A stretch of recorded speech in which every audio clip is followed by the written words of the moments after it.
নমস্কাৰ সকলোকে শ্ৰেণীকোঠাৰ অন্য এটা ভিডিঅ'লৈ তোমালোক সকলোকে মই স্বাগতম জনাইছো। আমি আলোচনা কৰি আছিলো অষ্টম শ্ৰেণীৰ সমাজ বিজ্ঞানৰ পাঠসমূহ।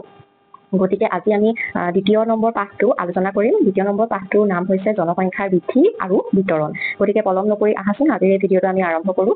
জনসংখ্যাৰ বৃদ্ধি আৰু বিতৰণ মানে হৈছে যে আমাৰ মানুহবোৰ পৃথিৱীত থকা মানুহবোৰ কেনেকৈ বাঢ়ি গৈ আছে, সময়ৰ লগে লগে কেনেকৈ বৃদ্ধি পাই আছে আৰু কোন অঞ্চলত কেনেকৈ মানুহে বসতি আৰম্ভ কৰিছে বা কেনেকৈ আছে সেই বিষয়ে আমি এই পাঠটো পঢ়িবলৈ পাম।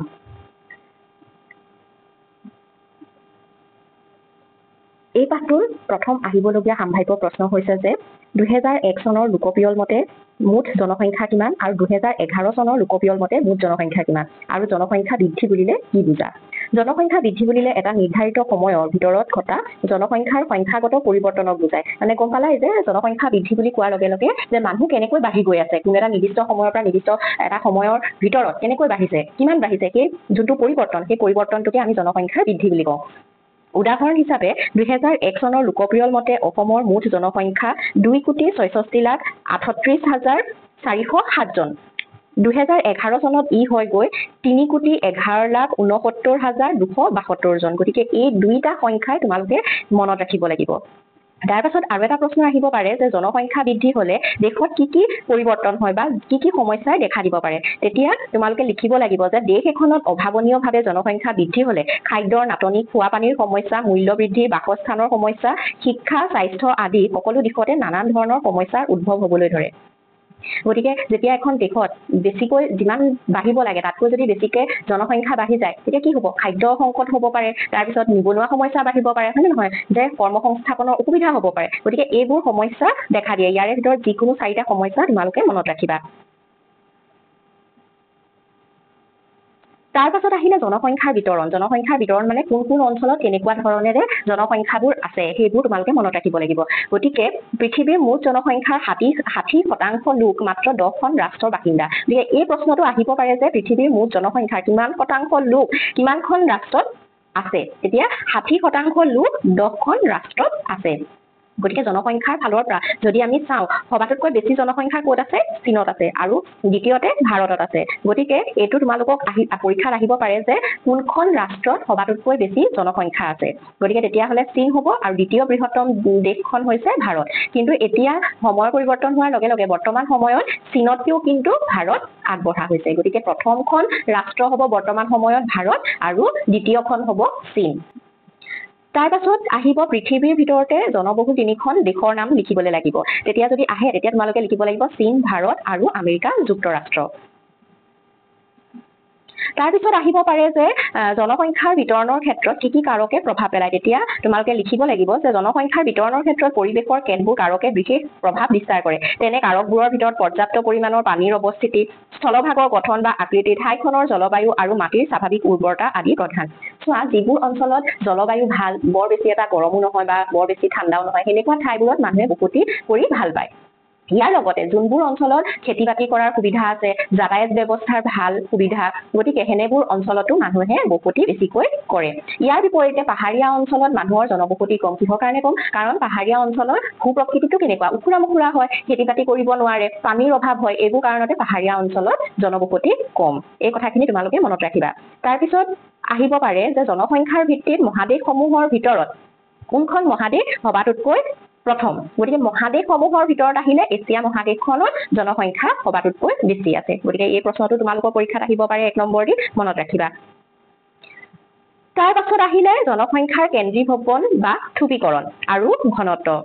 ইয়াত তোমালোকৰ আহিব পৰা প্ৰশ্নটো হৈছে যে কোন অঞ্চলত জনসংখ্যা বেছিকৈ পোৱা যায়।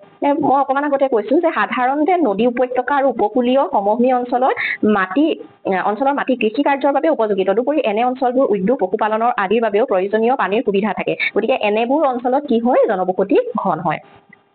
তাৰ পাছত আহিব যে আকৌ কোনো অঞ্চলত বৃহৎ উদ্যোগ গঢ় লৈ উঠাৰ ফলতো অঞ্চলটোৰ বাসিন্দাসকলে শিক্ষা, চিকিৎসা, বেংক ব্যৱস্থা, উন্নত যাতায়াত ব্যৱস্থা, পানী যোগান, বজাৰ আদিৰ দৰে সা সুবিধাসমূহ লাভ কৰে। তেনে অঞ্চলৰ নিয়োগৰ সম্ভাৱনাও বেছি। গতিকে এনেবোৰ অঞ্চলতো কি হয়, জনসংখ্যাৰ ঘনত্ব বেছি হয়। তাৰ পাছত আহিব পাৰে যে জনসংখ্যাৰ কেন্দ্ৰীভৱনৰ ভিত্তিত পৃথিৱীক কেইটা অঞ্চলত ভাগ কৰা হৈছে আৰু সেইকেইটা কি।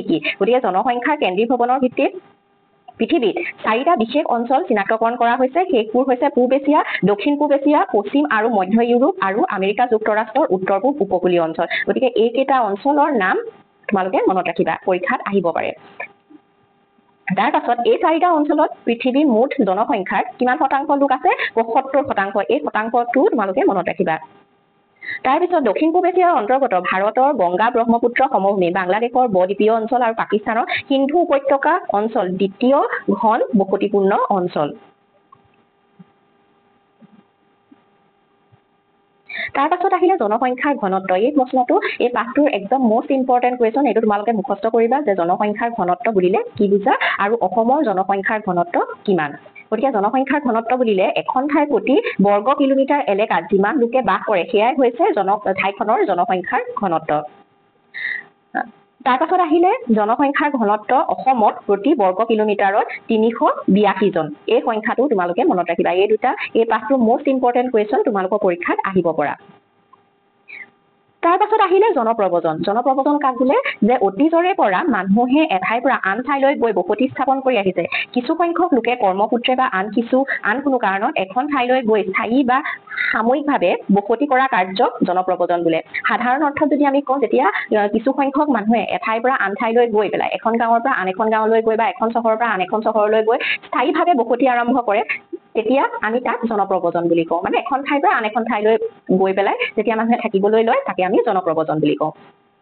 প্ৰব্ৰজনকাৰীসকলে যি স্থানৰ পৰা যায় সেই ঠাইত প্ৰব্ৰজনৰ উৎসস্থান আৰু যিখন নতুন ঠাইত গৈ বসবাস কৰিবলৈ লয় তাক প্ৰব্ৰজনৰ লক্ষ্যস্থান বোলে উদাহৰণ এটা যদি আমি দিওঁ যে অসমত ধৰি লোৱা ডিব্ৰুগড় চহৰৰ পৰা কোনোবা এজন ব্যক্তি গুৱাহাটীত থাকিবলৈ ললে গতিকে সেই মানুহজনক আমি কি কওঁ প্ৰব্ৰজনকাৰী আৰু যোনটো প্ৰক্ৰিয়া হল তাক আমি কওঁ প্ৰব্ৰজন যেতিয়া ডিব্ৰুগড়ৰ পৰা এজন মানুহ গুৱাহাটীলৈ আহিব ডিব্ৰুগড়খনক আমি কওঁ উৎসস্থান মানে য'ৰ পৰা আহিছে তাক আমি কওঁ উৎসস্থান আৰু য'লৈ গৈছে য'ত আছেগে ক'ত আছেগে গুৱাহাটীত আছেগে গতিকে সেই গুৱাহাটীতখনক আমি কি বুলি কওঁ লক্ষ্যস্থান এই দুটা তোমালোকে মনত ৰাখিবা উৎসস্থান আৰু লক্ষ্যস্থান কি হয় তাৰ পাছত আৰু এটা প্ৰশ্ন আহিব পাৰে যে কি কাৰণত মানুহে জনপ্ৰব্ৰজন কৰিব পাৰে যে যুদ্ধ বিগ্ৰহ প্ৰাকৃতিক দুৰ্যোগ মহামাৰী বানপানী গৰাখহনীয়া খাদ্য সংকট ৰাজনৈতিক সংকট আদি কাৰণত মানুহে কোনো ঠাই ত্যাগ কৰি অন্য স্থানলৈ প্ৰব্ৰজন কৰে ইয়াৰ ভিতৰত যিকোনো 4টা কাৰক তোমালোকে মুখস্থ কৰিবা কাৰণ এইটো পৰীক্ষাত সুধি দিব পাৰে কেতিয়াবা 2 নম্বৰ বা 3 নম্বৰ দি পেলাই যে কি কাৰণৰ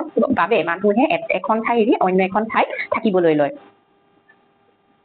তাৰ পাছত আহিব জনসংখ্যাৰ বিস্ফোৰণ কাক বোলে যে পৃথিৱীত মানুহৰ সৃষ্টিৰ সময়ৰ পৰা জনসংখ্যা ক্ৰমাৎ বাঢ়ি আহি বৰ্তমান অৱস্থা পাইছে 1700 শতিকাৰ মাজভাগলৈ পৃথিৱীত মানুহৰ সংখ্যা প্ৰায় 50 কোটিৰ ওচৰ চাপিছিল কিন্তু পৰৱৰ্তী সময়ত চিকিৎসা ব্যৱস্থাৰ উন্নতি ঘটাত মহামাৰীসমূহ নিয়ন্ত্ৰণলৈ অহাৰ লগতে বেমাৰ আজাৰবোৰ উন্নত চিকিৎসাৰে নিৰাময় কৰিব পৰা হোৱাত মানুহৰ মৃত্যুৰ হাৰ কমি আহে ইয়াৰ ফলত 19 শতিকাৰ আৰম্ভণিৰে পৰা জনসংখ্যাৰ ক্ষিপ্ৰগতিত বৃদ্ধি হ'বলৈ ধৰে জনসংখ্যাৰ এনে অভাৱনীয় পৰিৱৰ্তনক জনসংখ্যাৰ বিস্ফোৰণ বোলা হয় গতিকে চোৱা আমি আগতে পাই আহিছো যে জনসংখ্যা বৃদ্ধি মানে কি যেতিয়া জনসংখ্যাৰ সংখ্যাগত পৰিৱৰ্তন হয় যে কোনো দুটা নিৰ্দিষ্ট সময়ৰ ব্যৱধানত জনসংখ্যাৰ যি বৃদ্ধি হয় যি পৰিৱৰ্তন হয় তাক আমি জনসংখ্যাৰ বৃদ্ধি বুলি কওঁ যেতিয়া কোনো দুটা নিৰ্দিষ্ট সময়ৰ ব্যৱধানত ধৰি লোৱা 2005 পৰা 2011 চনৰ ভিতৰত যি জনসংখ্যাৰ বৃদ্ধি হৈছিলে সেইটো মানে স্বাভাৱিক বৃদ্ধি নাছিলে যে মানুহে যিমান হ'ব লাগিছিলে তাতকৈ বেছি জনসংখ্যা বৃদ্ধি হৈছিলে তাক আমি কি বুলি কওঁ জনসংখ্যাৰ বিস্ফোৰণ বুলি কওঁ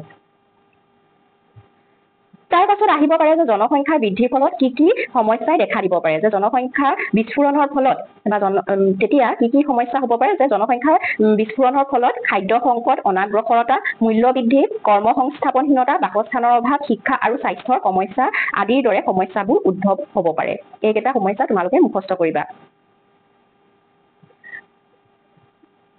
তাৰ পাছত আহিব যে মানৱ সম্পদ কাক বোলে আৰু মানৱ সম্পদক কিয় শ্ৰেষ্ঠ সম্পদ বুলি কোৱা হয় যে সমাজ তথা দেশৰ উন্নয়নৰ বাবে শাৰীৰিক মানসিকভাৱে অৰিহণা আগবঢ়াব পৰা মানুহখিনিকে মানৱ সম্পদ বুলি বিবেচনা কৰা হয় এইটো তোমালোকৰ পৰীক্ষাত 1 নম্বৰ দি পেলাই আহিব পাৰে যে মানৱ সম্পদ কাক বোলে সকলো মানুহকে কিন্তু মানৱ সম্পদ বুলি নকয় যিবোৰ মানুহে দেশৰ বাবে সেৱা আগবঢ়াব পাৰে বা দেশৰ হকে কিবা এটা কাম কৰিব পাৰে হেনেবোৰ মানুহকে আমি মানৱ সম্পদ বুলি কওঁ আনহাতে যিখিনি মানুহৰ তেনে দক্ষতাৰ অভাৱ সেই সকল মানুহক প্ৰকৃত অৰ্থত মানৱ সম্পদ বুলি ধৰিব নোৱাৰি সেয়ে যোনটো তোমালোকক মই অকমান আগত কৈছো সকলো সম্পদ আহৰণৰ আৰু ব্যৱহাৰৰ মূলতে হৈছে মানুহৰ বুদ্ধি বৃত্তি কাৰিকৰী কৌশল কৰ্মদক্ষতা শিক্ষা এনেবোৰ গুণৰ বাবে মানৱ সম্পদক শ্ৰেষ্ঠ সম্পদ বুলি কোৱা হয় মানে মানুহৰ যে বুদ্ধি আছে মানুহৰ যে কাৰিকৰী কৌশল আছে দক্ষতা আছে শিক্ষা আছে সেইবোৰ থকাৰ বাবে মানুহক বা মানৱ সম্পদক শ্ৰেষ্ঠ সম্পদ বুলি কোৱা হয় ইয়াৰ পাছত তোমালোকে এই পাঠটো শেষৰ ফালে যোনখিনি মনত ৰাখিবলগীয়া কথা আছে এই মনত ৰাখিবলগীয়া কথাখিনি তোমালোকে এবাৰ চাবা ইয়াৰ পৰাও কেতিয়াবা তোমালোকৰ পৰীক্ষাত প্ৰশ্ন আহিব পাৰে যোনটো তোমালোকক মই ভিতৰত দিছোৱে যে জনসংখ্যাৰ ধ্ৰুৱীকৰণৰ ভিত্তিত পৃথিৱী কেইটা ভাগত ভাগ কৰা হৈছে আৰু কি এইটো চোৱা ইয়াত আছে গতিকে এইখিনিও তোমালোকে চাবা আজিলৈ মই এই ভিডিঅ'টো ইমানতে সমাপ্ত কৰিছো তোমালোকে যদি পাঠটো পঢ়ি ভাল পালা তেতিয়াহ'লে লাইক কমেন্ট আৰু শ্বেয়াৰ কৰিবা লগতে আমাৰ চেনেল শ্ৰেণীকোঠাটো ছাবস্ক্ৰাইব কৰি থবা গতিকে আজিলৈ আহিছো ধন্যবাদ